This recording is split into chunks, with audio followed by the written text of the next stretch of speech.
Gang, I can't believe I randomly went to Apple's website and the Apple Watch 7 was available in my area instead of having a 1 month to 2 month back order availability. If you've ever been in a situation where you see an order won't arrive for 2 months, keep checking the website because stores will occasionally restock. When I saw this, I went ahead and placed my order for the Apple Watch Nike Series 7 GPS 45mm Starlight aluminum case with a pure platinum and black Nike sport band. But that's not the part you won't believe, and I can't share that part until I unbox the new watch. Man, I was like a kid in a candy store when this watch arrived. For context, this is my first Apple Watch. I've had a Fitbit Charge HR for the last 6 years until it died on me recently. I already know I'm not going to be able to wear the Apple Watch for several days like the Fitbit because there's a whole lot going on technology-wise. One last side note, when I ordered the watch, I chose the home delivery option from Apple, but I didn't know they would have Uber deliver it. Today I learned. While unboxing, I noticed that the watch band and the watch face are packaged separately. In one box, there is the watch face and a charging cable. The other box contains the Nike sports band. Also, it's nice that there's an extra band inside. When putting the watch together, you can see how easily the bands slide into the watch face. If you put the bands on incorrectly like I did, removing them is easy. Just press the button on the back of the watch face while sliding the band out. Also, make sure you put your bands on correctly because I didn't the first time. Obviously, I was way too excited to put on the watch, so I just put on the bands any kind of way without reading the instructions. Those are there for a reason, people. Learn from my mistakes. I didn't know that the Nike collaboration has exclusive Nike-themed watch faces. I guess I should have known that there had to be some difference between a collaboration with Nike and Apple's standard lineups. Apple Insider is the one that provided that tip that buying the Apple Nike collaboration watch is a better value since we get Nike watch faces that aren't available on any other Apple Watch. I personally like the bounce watch face. It's fun watching the time react like a waterbed whenever I touch it. Plus, I changed the background color to be an orange gradient, which is very aesthetically pleasing against my band color, at least in my opinion. Another feature is the swoosh on the back of the watch face, which doesn't really matter since no one's going to see that anyway.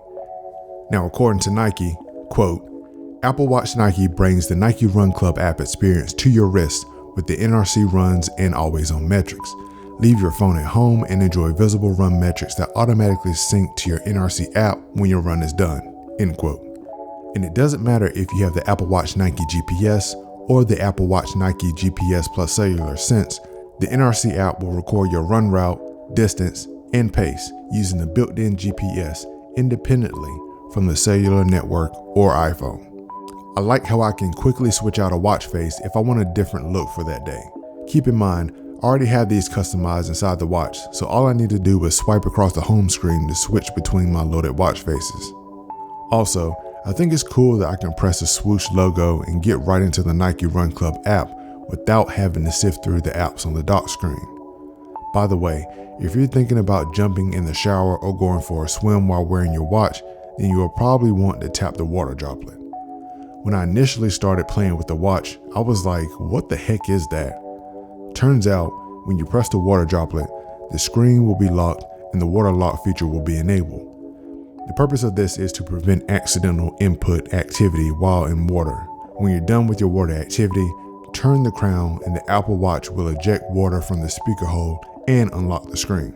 If you're anything like me, it took me a minute to realize I had to keep turning the crown to get the water droplet to fill the circle.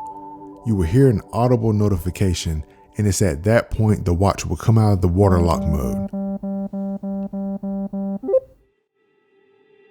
The other thing that I didn't expect, no power brick in the box.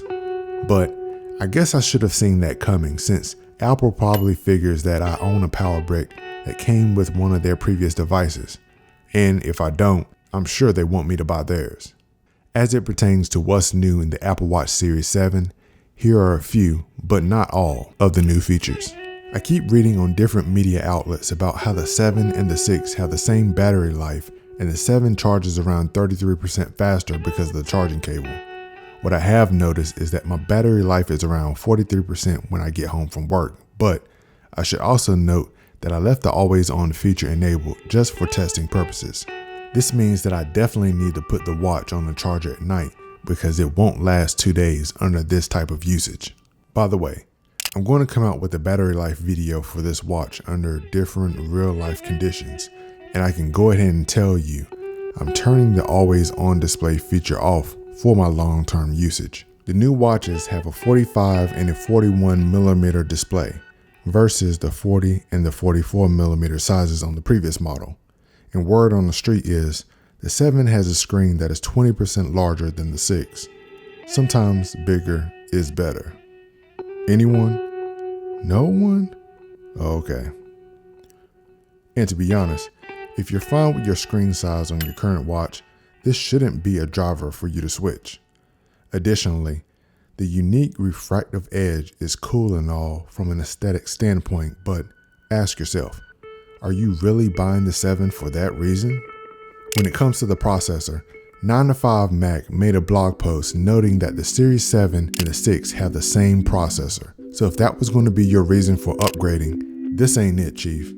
The post is a pretty interesting read, since it notes that the Apple Watch isn't even using a versioned up Series 6 CPU for the Series 7. It's allegedly the same chip.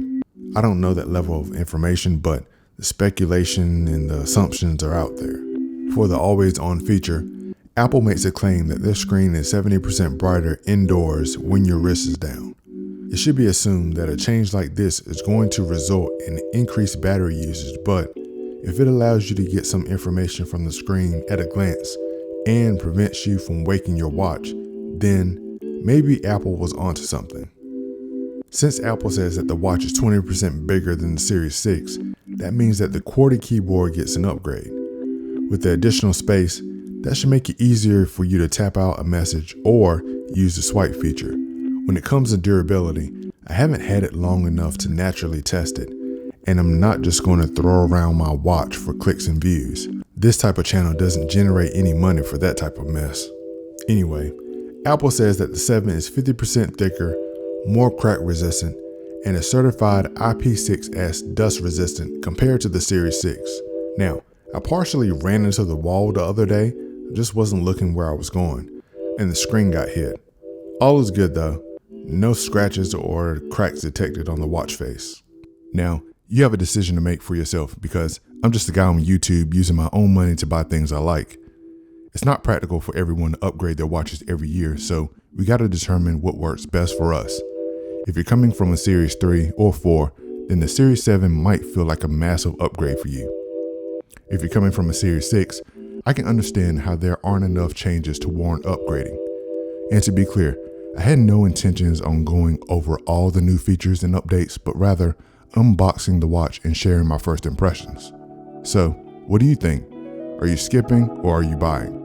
I plan on making additional Series 7 videos over time, so share your comments below and the most upvoted ones will appear in the upcoming video. W Gang, we out.